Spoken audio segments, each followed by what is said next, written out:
Now we'll go into assembling the TIG torch. First thing we do is we have a collet body suited to the size tungsten that we have. We have a collet which again matches the size tungsten that we're going to use, and that goes into there, and that then goes through into there.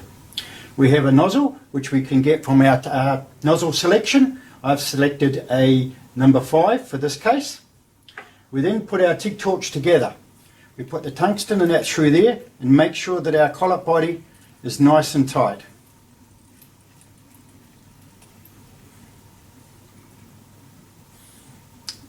Just give it a tweak. We make our tungsten out too long, and then we put our back cap on. At this stage, not tightening it right up. We put our nozzle on.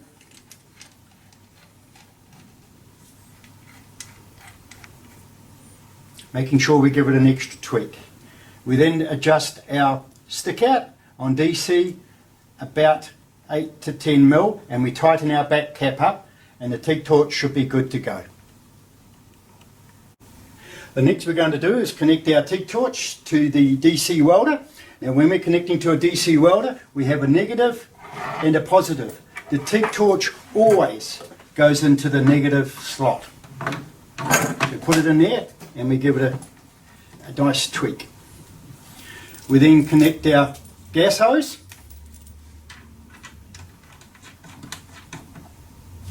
And we just give that a tighten.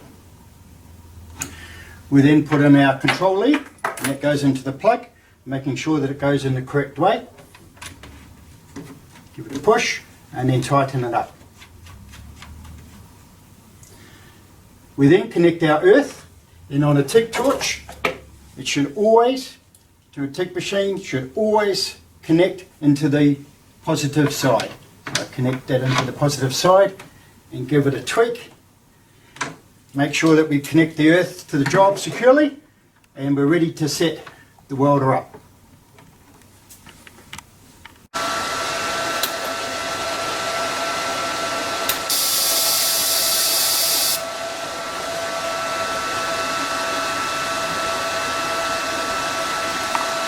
The controls for the DC Strata EZITIG205DC is as follows. We've now set it on the arc mode.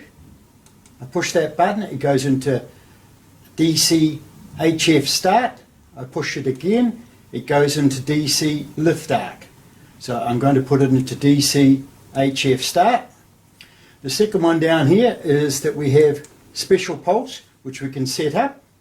We can go into full pulse mode, or we can turn the pulse off, which is what I've got at the moment. Next we're going to talk about the function lights. These are the little lights that come up on the screen. We scroll through them by pushing this button here.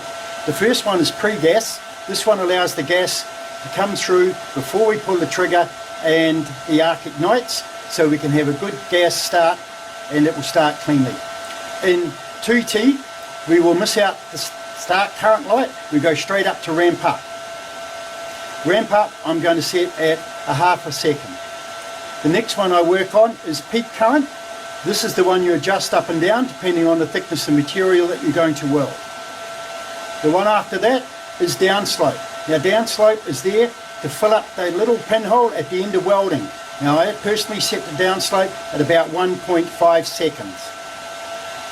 The last little light here is post gas. Now post gas there is to protect the tungsten wire as it cools down. Now the rule of thumb is 1 second per 10 amps. So I set it around about 8 to 9 seconds to cover all bases. Now I'm going to change it to the 4T function. Now I'm in 4T, I now bring in start current. That's our pre-gas.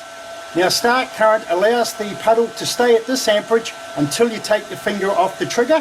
When you do that, it will then go to the ramp up, our peak current, ramp down, and our finishing current. Our finishing current will be held when you hold the finger on the button, and when you release it, it will then go to the post gas. One of the other functions that the EZITIG205DC has is what we call lift arc. HF not be so appropriate in some areas where it might interfere with electrical equipment. So the 205 has a lift arc function where we can now come down, touch the tungsten and lift it up without the HF, and means that around some electrical equipment that makes this machine very safe to use. The next function we're going to talk about is pulse TIG.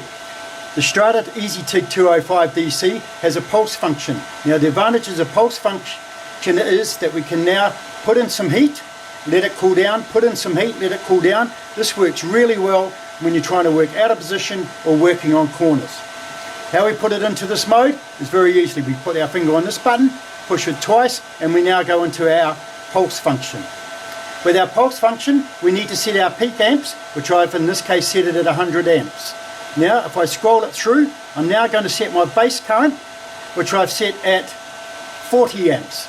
Now a good rule of thumb is that you drop the peak currents down by 60%. In this case 100 amps and our base current being 40 amps. The next one we've got to tell it to is how much we have it at the peak and how much we have it at the base. In this case I have set it at 50%, means that it is 50% at the peak and 50% at the base current. The next thing we need to tell the pulse is how often this needs to happen. So we push this button 2 more times, and this one here tells me that I have set it at 2 times a second, which is a very good start for this type of machine. Now I'm going to set the EZITIG205 into arc welding mode. It is a very good arc welder. It has an open circuit voltage of 62. Now to do this, we grab our mode button, and I push it once, push it twice, and now I'm into arc welding mode. And I can adjust my amperage by this single knob here. Now first and foremost, we must put our electrodes in the right polarity. That's the negative, that's the positive. Please don't guess, go to your packet. At this rod I'm going to use is a 7018, and it tells me that it needs to go into the positive side. So I put my handpiece into the positive and make sure it's knocked in nice and tight. I then get my earth and put that into the negative. Please check the packet of electrodes to suit which way around they go, as it changes the performance of the electrode that you're going to use. I now put my electrode into the handpiece by loosening the top, putting the electrode in, and then tightening it back up, putting a little bend in it for my comfort. Now in behind the scenes we have 2 functions in the arc welding mode. First and foremost is arc start. Now a good starting point, it goes from 10 right up to 100. I like to set it around 30 as a good starting point. The next built-in behind function is arc force, or the word dig. Now dig means that when I try to extinguish the arc, it's going to reach out and grab me more energy to keep the arc going. So I like to set this one as a starting point of around about 40, and this should get the arc going and we're ready to weld. I'll go back, and now I'm going to set my peak current, which is my welding current, and in this case I just looked at the packet and it tells me that I need to set it at 135 amps.